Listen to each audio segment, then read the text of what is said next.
Legion, it's Hadrian. Thank you for being here. Let's play Stellaris Distant Stars in a series called Dynastic Divinity. Distant Stars is a new story pack arriving this Tuesday, May 22nd, and accompanying the 2.1 update, codenamed Niven, for sci-fi author Larry Niven. Thank you to the good people at Paradox for letting me have a sneak peek at this content so I can bring the series to all of you a few days early. What a lot of folks are going to be excited about in this new story pack is that it's focused on the core exploration component of Stellaris, whereas the last major expansion, Apocalypse, focused on terrifying endgame weaponry and ways to use things like unity and influence more interestingly as they piled up in really large empires. Distant Stars takes the focus back to the beginning and gives players a bunch of new things to do at the outset. Mainly this comes in the form of new anomalies, dozens of new anomalies, and an overhaul to the anomaly system itself, not to mention an entirely new anomaly tracking interface. So the entire design philosophy behind this story pack and this patch is to reduce the more frustrating and repetitive elements of early exploration and add a lot more variety, events, and even new leviathans for players to encounter. Galaxies are also generated differently. Basically, a new algorithm has been added that creates multiple pockets of resources and colonizable worlds connected by single lanes. There's more to the update as well, so if you want to have a look at what it's bringing to the game more specifically, I'll link to the features trailer and the developer diaries in the description below.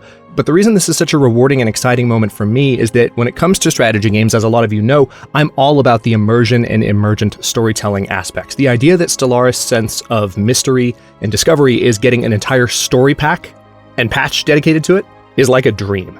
So I'm going to do my best with this series to really focus on that aspect of it. I'm also doing a few other things for the very first time. I'm playing as a religious empire, first of all, so that's a way of experiencing Stellaris that's completely foreign to me, and we'll get to explore that at the same time as we're exploring all the other new content. I'm also playing as a feudal society, which I've never done before, so we'll try to win the game by having as many subjects as we can wrangle under our umbrella. In addition, for the first time ever, I am enabling almost all of my previous custom empires from past series, with the exception of the Unified Solar Republic. Why not them, you ask? Well, there can only be one Earth. And since Imperator Rome was just announced, we gotta go with the Roman Star Empire, don't you think? That's what I think. So each of these custom empires might be in the game, and they might not. That includes, by the way, 2 other Oranathi races that I've designed but not yet included on the channel. There's the Oranathi Technoclave, which is the original Oranathi race, and the Oranathi Stellar Nation, which is another offshoot of the Oranathi like the one we'll be playing as in this series. Which brings me to the Divine Oranathi Hierocracy. Let me go over the description and the lore behind this race really quickly, and then we will talk about their actual traits. We'll talk about the governing ethics and civics, and then we'll do game setup and get started. The Hierocracy was the first of 2 offshoots of Oranathi society to diverge at the dawn of the Technoclave. When the unified global government was formed and religion abolished, loyalists to the old ways cried out in despair and disillusionment. Determined to preserve and strengthen their spiritualist way of life, All-Father Tirdiel called upon true believers to embark on a great exodus. Their destination, Old Oran, the first exoplanet discovered by ancient Oranathi astronomers and the fabled birthplace of the Oranathi pantheon. Now on Tirdiel, daughter of the All-Father and first All-Mother of the Divine Hierocracy, sets her sights heavenward like her father before her. The unity of the galaxy, her sole ambition. So that's the basic reasoning behind why they split off. As far as the actual setup for the government, notice that we're playing as an imperial government for the first time, I think, since Roma Galactica. And we are going to have rulers for life as a result of that. So that's going to be somewhat interesting compared to the other content we've done recently in Stellaris. We do have a feudal society. The effects of subject power on relations is reduced by 50%, but all subjects are allowed to expand into unclaimed systems. Mining guilds increases empire minerals production by 10%. I thought this would be a nice second civic to use just because we have this kind of old world setup. Why not have mining guilds as a way to boost that initial mineral production? Because that's so important in the early game. Well, it's important throughout the game, but really getting as many minerals as possible early on lets you expand more quickly and really get started at a more rapid clip. So Xenophile and Fanatic Spiritualist are our 2 governing ethics. As a result, we have less border friction and we have diplomatic influence cost reduced as well. So any diplomatic action that costs influence will be 25% cheaper. And then we have increased opinions from other species. We can't use the no refugee species policy because we like other races so much. I figured that I would take kind of a halfway approach between High Dominion and Final Federation in this series. I don't want to be so aggressive that I don't get along with anybody, and I don't want to be, like really, really pacifist and not be able to get along with people because of that as well. So we're trying to kind of walk the middle ground and still have the Xenophile trait to where we get along well with other races and we kind of grease that wheel to where it'll be easier maybe to have a bunch of vassals and kind of work our way into lordship of multiple other empires. And then, of course, Fanatic Spiritualist gives us a 20% monthly unity bonus, and then edicts are 10% cheaper. We can also build temple buildings, we can create hallowed worlds, and we cannot use the full AI rights policy. The Ornathi race itself is sedentary, so they are slower to migrate, they are more expensive to migrate, and also they are intelligent. Remember, the reason I haven't built this race to be more focused entirely on unity and spiritualism is that, again, this is a splinter faction of a race that ultimately decided to use their brain power, because they have a lot of it, to form a technoclave.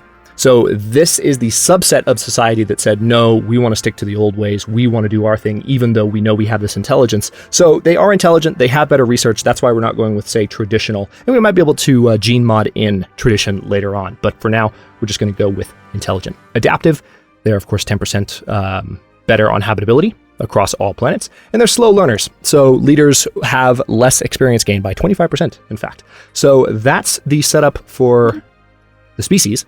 Let's talk about the game setup really quickly. We are playing on a 4-arm spiral, huge galaxy. Actually, you know what? Let's do 2 arms. Since there's a possibility of Sol being here, this needs to be like the Milky Way. So we have 15 AI empires, 2 advanced starts, 2 to 4 fallen empires, 1 to 3 marauder empires.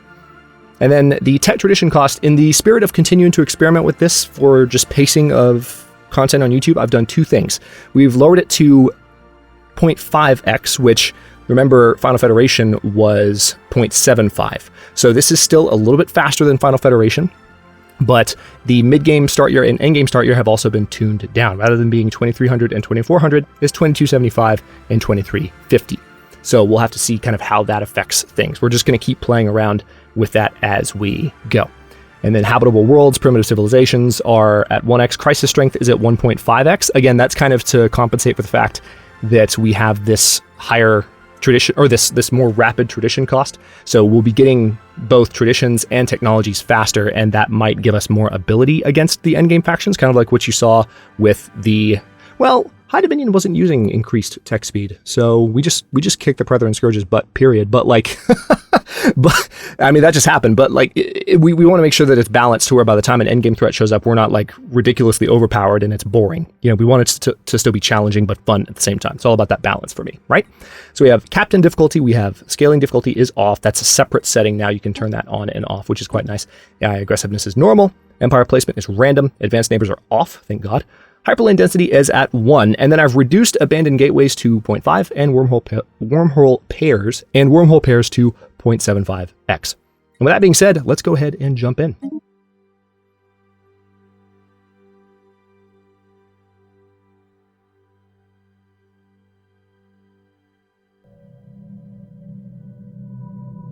Okay. Oh, we've started near the core of the galaxy. Very interesting. All right, so this is the game's generated lore, but we already know the lore behind the hierocracy, so we will skip that, and let's see what system we started in. Nice. So this is the Genesis system, and it looks like Old Orin is orbiting a gas giant here, the gas giant of Tirimba. There's another moon of Tirimba called Athesa, so it's a sister to Old Orin. Then there's Birga, a relatively small asteroid belt, Lapra, Molten World, Paragema and Eldar. We have a Toxic World and a Barren World, so evidently those are not terraformable. Tav Kaleba, Barren World, so lots of barren planets in here.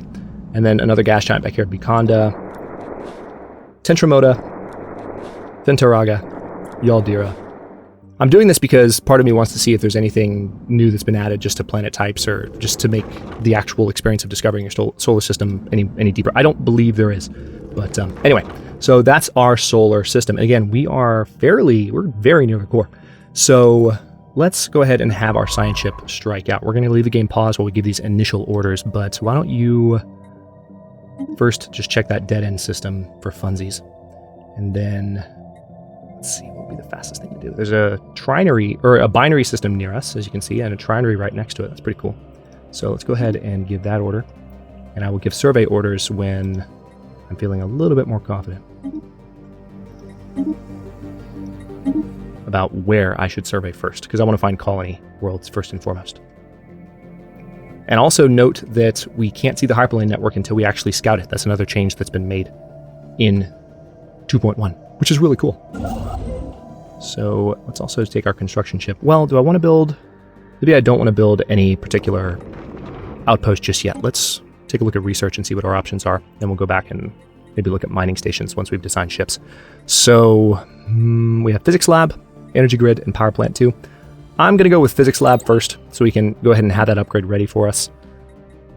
Same thing here. We're going to go for bio lab. I mean, we had the options of defense army damage and off-world trading company, but none of those is quite as tantalizing as the ability to go ahead and boost society research if I feel like I need it. And right now, actually, even more so than the physics boost from the physics lab one, like, our society research is lowest, so that could be a good thing, especially when you consider that there appears to be a physics boost in our home system. Then finally, yeah, I'm gonna do the thing where we go with all 3 basic lab upgrades to begin with. I didn't necessarily set out to do that. There was a previous series where I was like, oh yeah, I'm all about that, let's do it. But this time it's just, those are my best options. So with the construction ship, again, let's take a look at some other stuff before we do that. First of all, let's design our basic ships. I'm gonna create some new names here. Oh, auto-generate off. Now let's go with Lucarion as the basic ship type.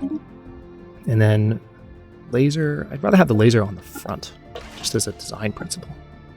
So let's fix that. All right, so that's our basic frigate. We're going to delete the original one. Let's also go ahead and design a missile boat, because you can do that now. If you haven't played Stellaris in a while, all of the basic weapon types are available to you from the start of the game.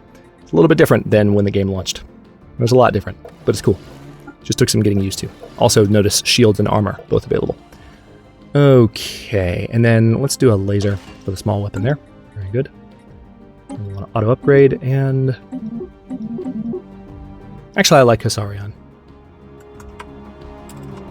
I saw that one, then clicked, oh, it's going to do the thing where it says I already have a ship of that name and can't save it. That bug is still, I can't believe that's still there. See, I don't have anything named Jindor, but it's not letting me save it. It says that the design of that name already exists for another ship size. BS. Hopefully they'll fix that in the release version of 2.1, but I don't know if it's high on their list. All right, you know what? Yeah, Genarian sounds good. Defense platform, same thing. Let's just go ahead and name this one Caldor. I'm not going to worry about this one as much because we're not going to build those for a while.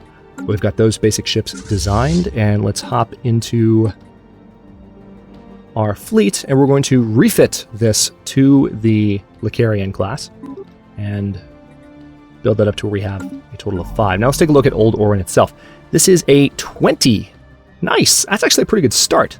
Size 20 home planet. It's capital world, of course, so governing ethics attraction is nice and high. Unlikely that we will have any rebellions or divergence here in terms of our ethics. But let's go ahead and use some of our, well, yeah, let's go ahead and do that. We're going to clear that tile so we can have that mining open to us as soon as possible. And we do not have a new pop growing, and will not for the first month, I believe. That's the way it works. So I guess, yeah, let's go ahead and let's start by improving Umara here, which is going to give us a little bit more physics research. And we'll go up to speed 3 and let the science ship take off.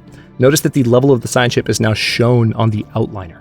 So that's completely, well, it's not like a huge change, but it just lets you see things. They're in Roman numerals, and it'll tick up as time goes by. Young Father Verpim is the new heir to our empire and will take the throne when our current ruler dies. Speaking of rulers, one more thing before we go too crazy with speed 3. All-Mother Ontiriel is an investor, and she's an industrialist. So we also have a 10% minerals production from All-Mother Ontiriel, who is only 41 at the moment. So we are going to be really, really good on minerals for the first leg of this series, which is pretty freaking awesome. Her agenda is a new generation, so wow, pop growth speed is up by 10%, and happiness is up by 5%. So the game's RNG was really kind to us with our initial leader, All-Mother Ontiriel, which is cool in a way because she has a connection to the lore that I read in the beginning of the series. So let's see. Oh yeah, that's right, policies, that's what I wanted to look at. War philosophy is unrestricted, food stockpiling is minimal, orbital bombardment. Tell you what, let's go ahead and go with map the stars. Get a little frisky and go ahead and use that edict. That's going to take away a lot of our influence, but survey speed will be faster, and anomaly discovery chance will be faster, or better as well. Food stockpiling is minimal, that's fine for now. Indiscriminate orbital bombardment, resettlements allowed. First contact protocol is peaceful. Initial border status is open. Slavery is prohibited and has to be. And purges are prohibited. Now, one more thing. Rights. So the Oranathi have full citizenship, decent living standards, full military service. I don't think it's worth it to go up to social welfare just yet. We need a little bit more of a buffer. I've never done that in the beginning of the game, but there's a part of me that's just curious. Colonization is allowed, of course. Yeah, all right, so pretty basic setup there. Back to speed 3. Let's see what the science ship finds, shall we? Construction complete. HSV Tellarian completed the construction of a research station in orbit of Umara. Yay. Let's go ahead and build a trading hub here. A little bit more energy.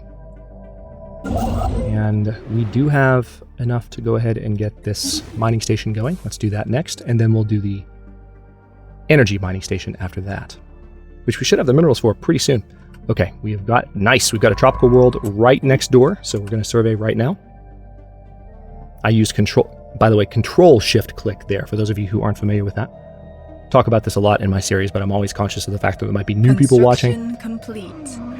New to Stellaris or new to the channel, or both, and control shift click allows you to put something at the front of your queue, rather than queuing it up at the end with a shift click. The Ute Empire. We have recovered artifacts from an alien civilization on Stratal 3. Our scientists think they inhabited this region of stars roughly 6 million years ago, based on the age of the artifacts.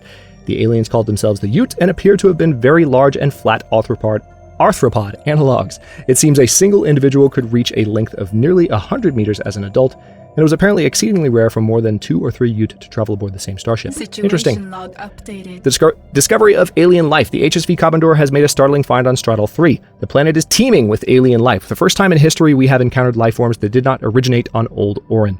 This amazing discovery has silenced those who believed we were alone in the universe. Although none of the alien creatures found on Stratal 3 are sapient, it is likely only a matter of time before we encounter beings that are. We may not be alone out here. So society research has been granted. And yes, by the way, I do make an effort to read all of these at the beginning of a series because it's part of the narrative element, and especially because this patch is going to be all about the emergent storytelling and new anomalies. There's new stuff, so even to people that have played Stellaris forever, bear with me because there's going to be plenty to read that you've never seen before. So I want to try and bring that into the experience and really enjoy it to the fullest. So also, I just as a quick side note, for those of you who have been following the channel for a long time, I want to say I was playing earlier today and something absolutely marvelous happened. We're getting a lump sum of 60 society research here. Finally, it just clicked. One thing that I have always just been baffled by in Stellaris, despite the fact that multiple commenters have been kind enough to lay it out for me and explain it, just every now and then, certain game concepts, when they're not presented in an intuitive way, or at least intuitive to you, it was certain things can be difficult to grasp, and the way that stored research worked just eluded me forever, and I finally get it. I don't know why it was so difficult, but we just got 60 research, and the way that's going to work is that the base research amount that we have for a society researcher, which right now is 6.12, will go through. So as you can see, we're getting 6.12 of our stored research per month. So for approximately 10 months, we're going to get a little bit more and progress a little bit faster on the biolab. I finally get it.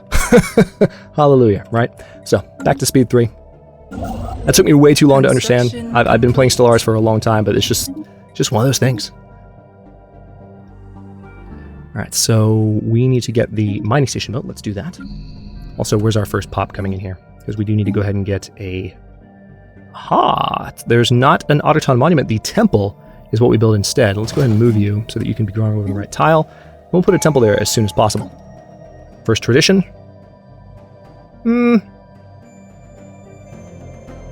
I almost always go for expansion first. We could do things a little bit differently. We could go for harmony first.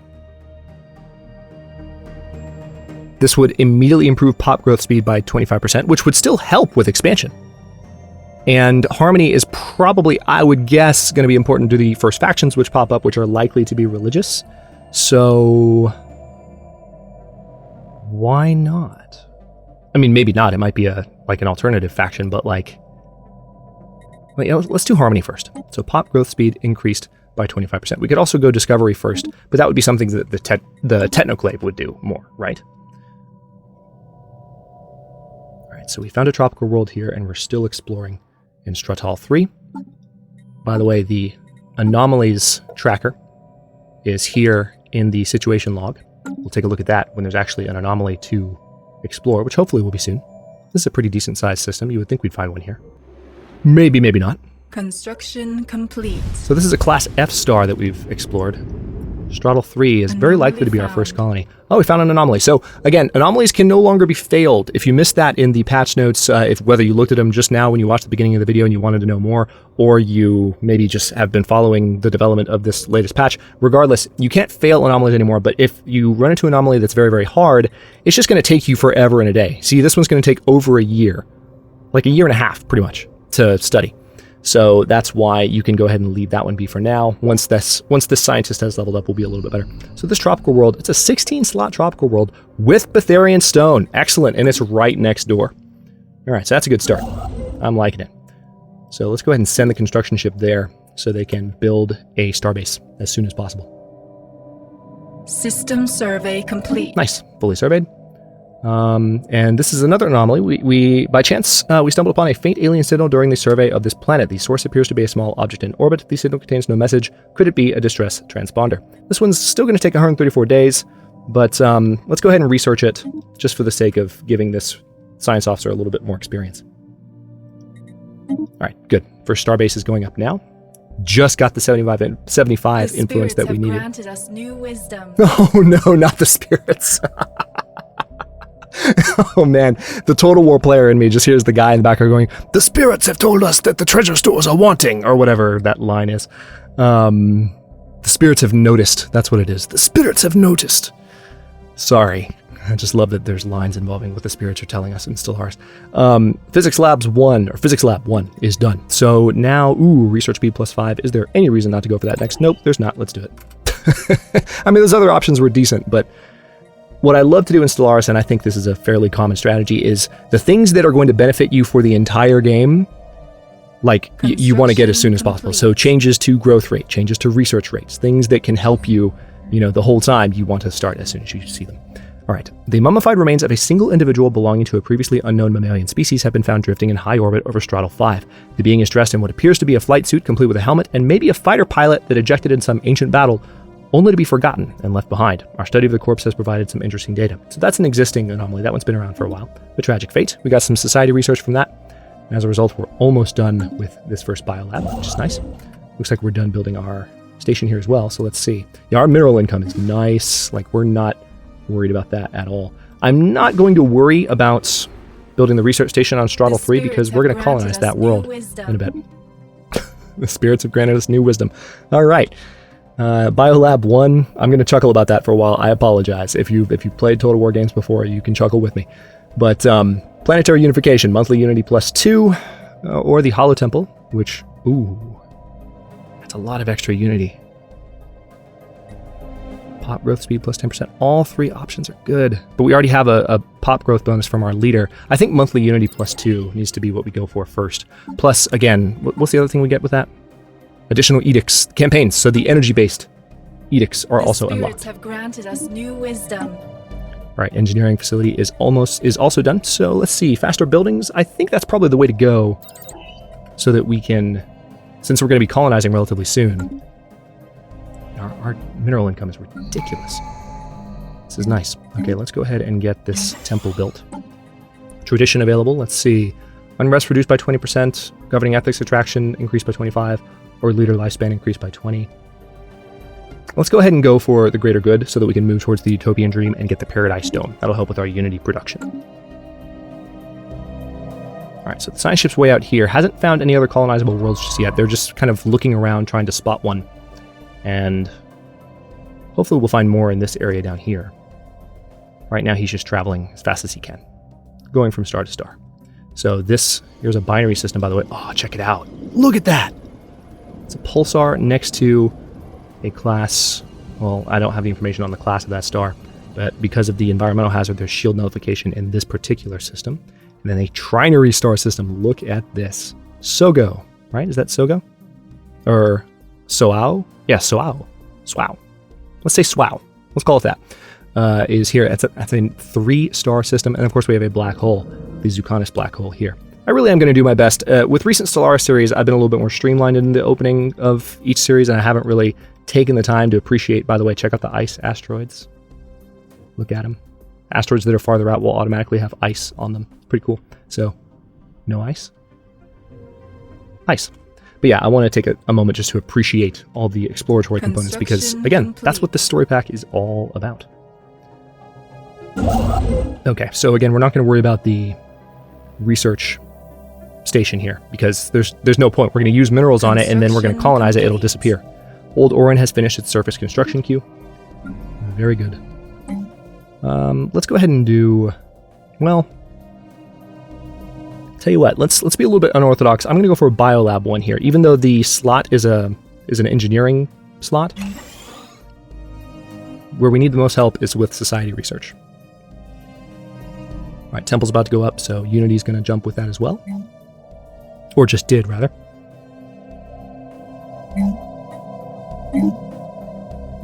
And we can go ahead and clear some additional tiles. Let's go ahead and get you here. Build you a mining network. And then I'm probably going to let... Oh, hello, what do we have here?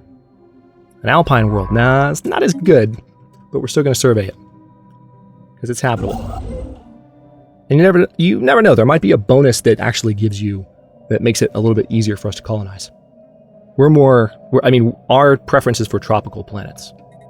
I think that's literally our preference. We're on a tropical planet. Yeah, tropical preference. So there's the habitability. Alpine habitability would just be 20%. We need considerably higher. The spirits have granted us new wisdom. Before that would be a sensible thing to do. All right, so research is now 5% faster across the board. Power plant 2 now or improved deflectors now?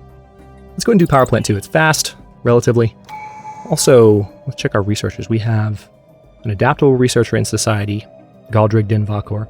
Berm Den Sukar is our engineering researcher, and we currently have a match here. Very good. So, industry specialization, helping with an industry project. And Modrig Den Baknar is 10% faster at research across the board, which is quite nice. All right, Paradise Dome. So the Utopian Dream will give us access to the Paradise Dome, which is pretty early compared to a lot of my Stellaris series for me to have that, but that's a nice addition.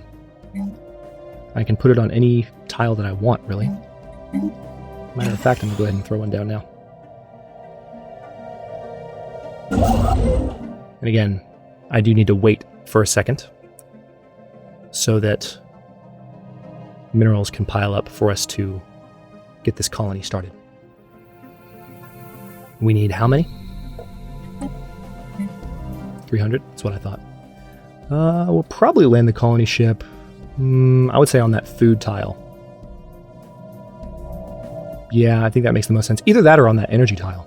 Maybe on the energy tile. I'd rather keep the food tile because there's not a lot of food tiles on this planet. So I'd rather have that boost. So we'll land on the energy tile south of the Betharian Stone. A leader has gained a level. So this is our society researcher. Now level 2. So research is 4% faster for society, and survey speed, if this leader were to start surveying, would be 20% faster. And then it looks like our governor is leveled up as well. So resource production is boosted by 4% now. Building speed by the same amount, and then blocker time is 4%. Blocker clear time is 4% faster. Okay, so we have a monthly unity bonus. Again, we're up to 10 unity per month. This is pretty nice, which means in 5 months we'll have another tradition. Society research-wise, I'm not threatened by anyone yet, so we're not going to worry about defense army damage. Off-world trading company would be decent. Let's go ahead and go with hydroponics farm 2, though, because the ability to upgrade my farms if we have a food crisis would be a nice thing to have earlier on. And we are just a few months away from, 3 months now away from being able to colonize Straddle 3.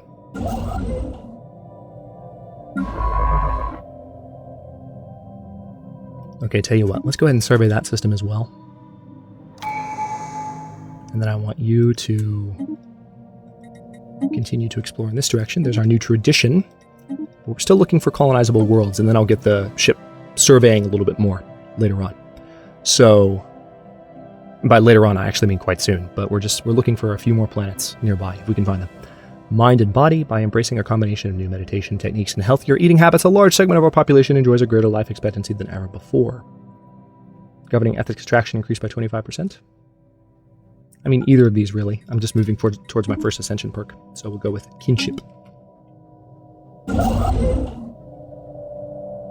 How big is this system? Okay, good. It's not big at all. So this construction ship can hop over here I mean, I'm assuming I'll find some resources here, even if it's not many.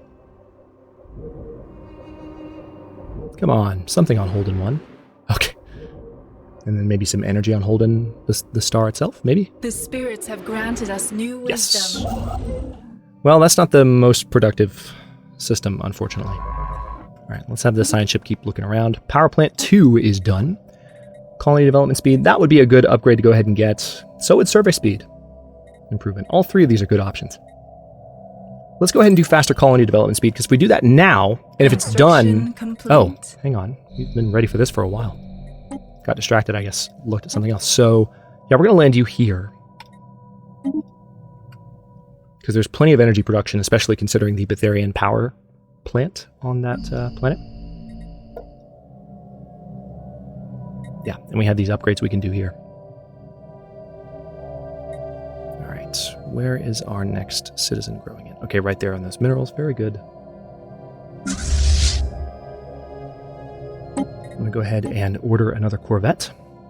We've set it up to have 5 already, so that's 4 of the 5. The 4th Corvette is being built now. And the 5th... Oh, what do we have?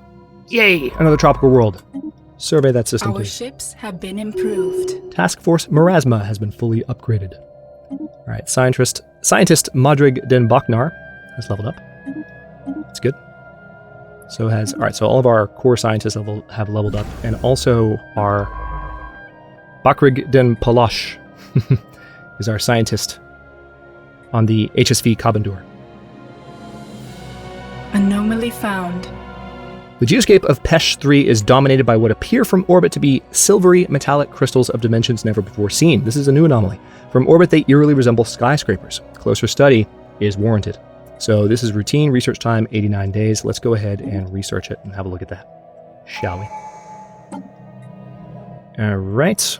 Yep, mind and body. So leader lifespan just got improved. Just talked about that earlier in the video, but maybe not going too crazy on that given the lifelong leaders. But right now, we kind of want our leader to live a long time because he's awesome. The spaceport of Old Orin has finished its construction queue. That means we just got another ship. Let's get another one going. Detailed analysis of the enormous metallic crystals dominating Pesh 3's landscape have defied all expectations. Science Officer Bakrig Den Palash is excited to reveal that these oversized crystals are in fact composed of trillions upon trillions of deactivated nanites. There is no evidence of Pesh 3 having had an atmosphere thick enough to support life as we know it at any point in the past. The nanites may have been deposited on the planet by some unknown spacefarers for an unknown purpose. As far as Bakrig Den Palash can tell, the nanites compiled themselves into perfectly oriented crystalline lattices and replicated until the point at which they became deactivated. While the crystals they created do in fact resemble buildings, they are entirely uniform in composition and cannot possibly have served any such purpose. Engineering research gained and society research gained, which is going to help with both of those projects a little bit. Very nice. That's cool. And then we have Pesh 3A. All right, so this is a moon tropical planet. No modifiers of any kind, surrounding a barren world with a ring. Pretty big moon, actually.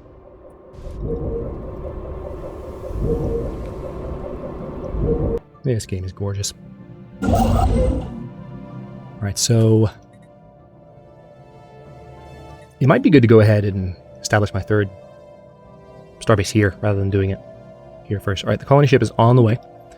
Building build speed plus 25% is done. Mining network 2 is probably the next best thing to do. The spirits have granted us new wisdom. Actually, let's do powered exoskeleton so we have just a 5% boost. Oh yeah, Hollow Temple. That's an easy choice. So we're off to a pretty good start here, I have to say. We are I'm enjoying spreading this. our faith to a new world. Our colony ship has found a rare patch of open ground on the jungles of Straddle Prime and made planetfall. The landing site is surrounded on all sides by lush vegetation, and sentry drones have been deployed to guard against predators. The ship has been permanently converted into the administrative headquarters of the new settlement, and its reactor core is in the process of being removed so that it may serve as the colony's temporary power source. Hundreds of small tents and prefab shelters have sprung up around the former starship's massive hull as colonists begin to disembark in large numbers, the first Oranathi city on an alien world. A great day for the divine Oranathi hierarchy. Nice. And more engineering research as a result. So that colonization process is going to take 49 months. It's going to take a while. System survey complete. Alright, so let's go ahead and get that starbase built. And then where is that science bonus? Good, it's on the star, so we can actually build a research station this time. We already have, I mean, physics research is our best of the three. Alright, so tell you what, I'm going to go ahead and start giving survey orders now. Because we found 3 colony worlds. We can get started with that. So I want to have the other worlds nearby, or the other systems nearby, surveyed.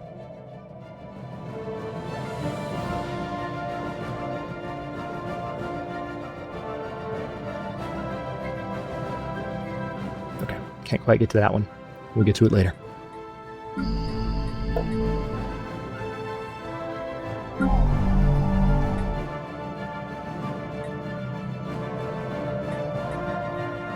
We're okay on power. I don't know that I want to use any minerals to do those upgrades just yet.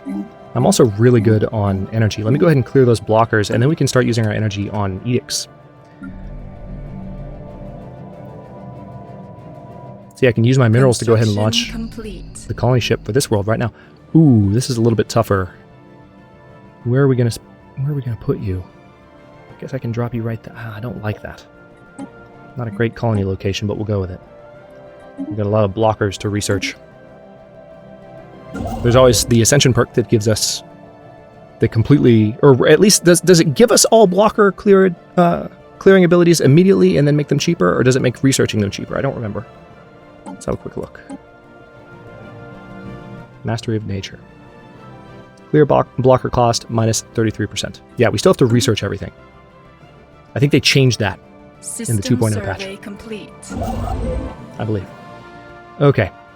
Hang on, before I leave this system, we definitely have some mineral mining stations that need to go up. I'm going to focus mainly on those.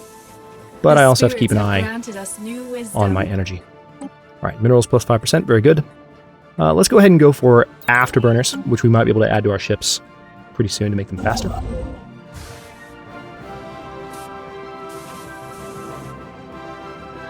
Tile blocker cleared. Yeah. I'm glad we have a little bit of a backup of energy at the moment. Because we're going to be developing 2 colonies at once, and that's going to be expensive. It's normally not advised, but we're in unusually good position right now, so I'm going as fast as I can.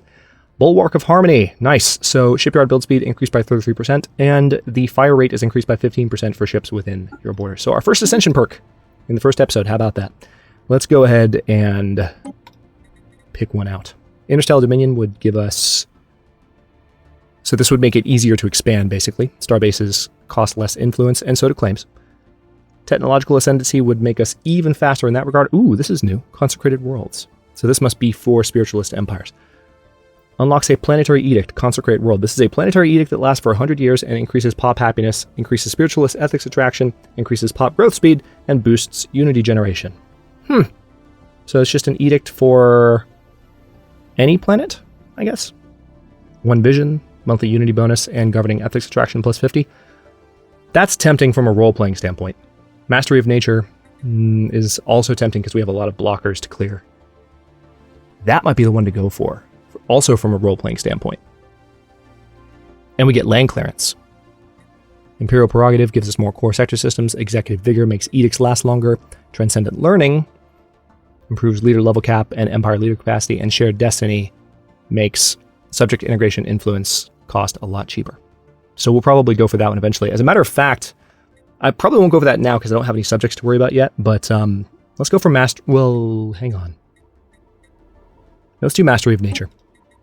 Because we have a lot of tile clearing to do. And we'll keep going for another few moments here. Let's see what else we can do on Old Orin. Whoa. Surface is what I wanted. There we go. All right, good. So the Paradise Dome is almost done with its pop. Construction complete. We can go ahead and use land clearance here, but that's going to be most of my energy, and I prefer to wait. All right, we're going to start losing energy too for that reason. There's another reason to keep the surplus. I could go ahead and order these upgrades. Let's do that. New wisdom. Have they? Good. Colony development speed plus 50%. A little bit late, but it'll still help with Straddle Prime. Go ahead and go for energy grid, I guess. Yeah, let's do that, just to make sure energy doesn't continue to be an issue going forward. All right, again, we're not going to worry about that because that world's going to be colonized in just a moment. So System I'm going survey to... complete. Yeah, let's go there first. There's an argument for going to Mazem first because having this world without this particular system without a station will increase the risk of pirates spawning there because it'll be surrounded by my borders, but I won't have that system. So I bet you pirates will spawn there because we haven't had pirates spawn yet. Some kind of unknown structures are floating in this gas giant's upper atmosphere. They appear to be using aerostatic lift to remain buoyant. Research time is really quick. Let's research it. Figure out what's going on. Let's upgrade that power plant. Food is okay for now, and we're actually getting a pop growth bonus as a result of being at cap. We are spreading our faith to a new world. Good. So the other colony has started. We need more energy. That's our main thing. I mean, I think we'll be okay on energy, though, once the colonies are done developing. So I think it's better to go ahead. I'm going to suppress the food production there and get a mine going. It looks like I need more energy, but it's just because I'm developing 2 colonies at once. Aerostat colonies. A ruined network of aerostat colonies dating back at least 3 millennia can be found in low orbit of this gas giant. Their original function appears to have been gas mining, but they have since been abandoned and reoccupied by many different races and pirate groups. The colonies have been thoroughly stripped of anything even remotely valuable, but the mere fact they are still aloft after all this time makes them an interesting subject of engineering research. Fascinating. Fascinating indeed. Construction complete. Okay, now here... Yep, there's a mining station. Let's go for that first. And then maybe the energy station next. To offset these other stations I'm setting up during the colonization process of these 2 planets. Straddle Prime is almost done.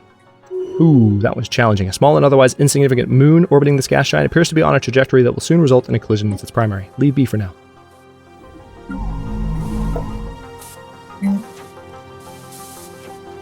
Okay, so those are being built. System survey complete.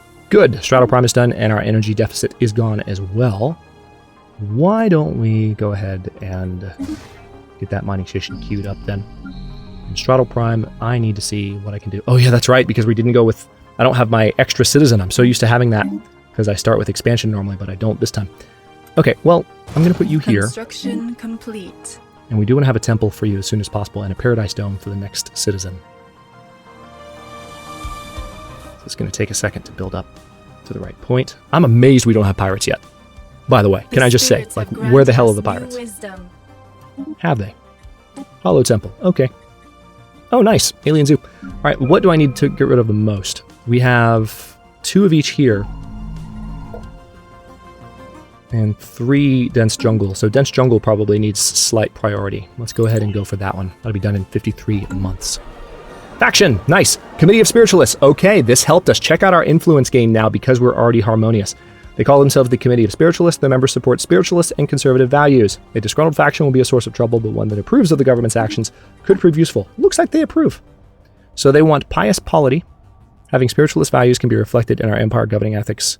Or, having spiritualist values be reflected will please the Committee of Spiritualists. Sonic Pursuit, adopting the mind over matter. Ascension perk will please the Committee of Spiritualists. Homogeneity, pious minds think alike, and having at least 25% of our population be some form of spiritualist will please the Committee of Spiritualists. Adopting harmony traditions will please the Committee of Spiritualists, so that's the reason that we're already getting 2 extra influence for them. That is awesome. This is a good start.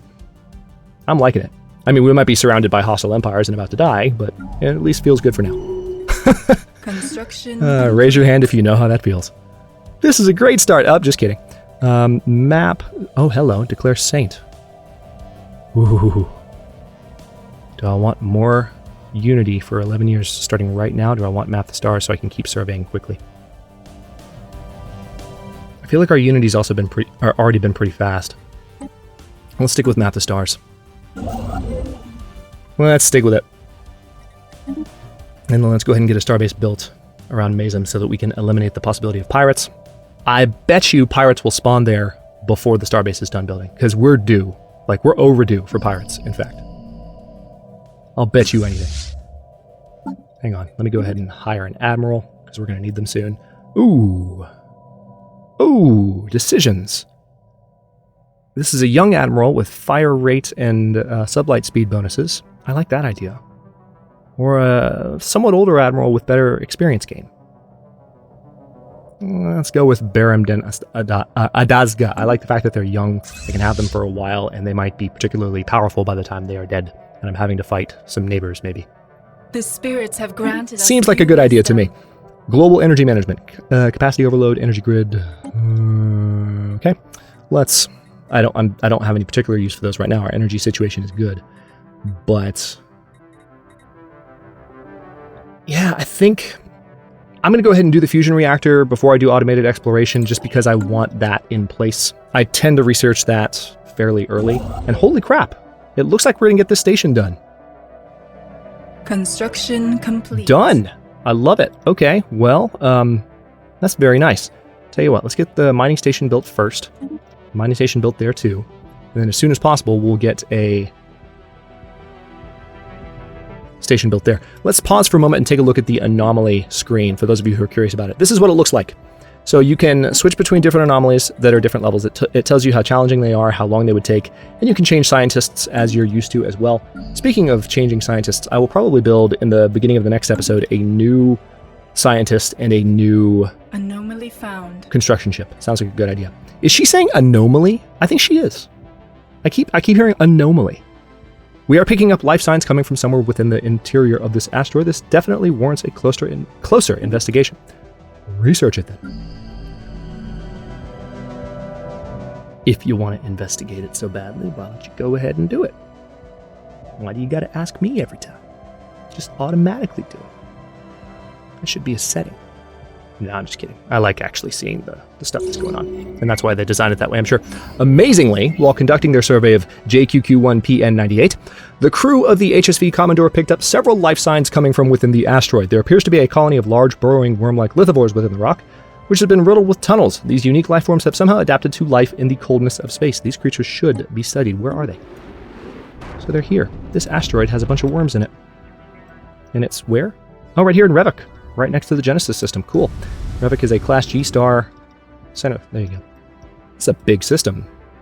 That's actually pretty nice. Once we're done surveying that, there should be a lot to add there.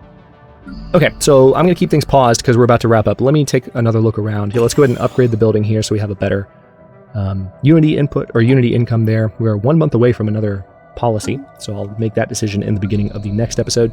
And we are 8 months away from the founding of our second colony. This is a really fast start, and we still have not met any neighbors, so I'm kind of hopeful. By the way, you can see that we have kind of single lanes that connect clumps of stars. So like I said, there's a new algorithm that kind of dictates the way that this galaxy is generated. But, yeah. This is a really, really good... I'm almost a little bit speechless, but I'm enjoying this so far just because we have seen a few new anomalies, and again, there are new Leviathans and other things to explore as well. There's also the L-Gate, which is the headline feature of the Distant Stars story pack, which actually means that somewhere out here, there is like a little cluster of distant stars, if you will, that you can access using specific gates that you have to research over time. So that's something we'll run into eventually, but obviously we haven't just yet. Thanks for watching this first episode. If you enjoyed it, don't forget to like the video and subscribe to follow along. New episodes are going to be coming out every day at 4 p.m. Eastern Time. Comments are always welcome. Let me know what you think, and I will see you next time.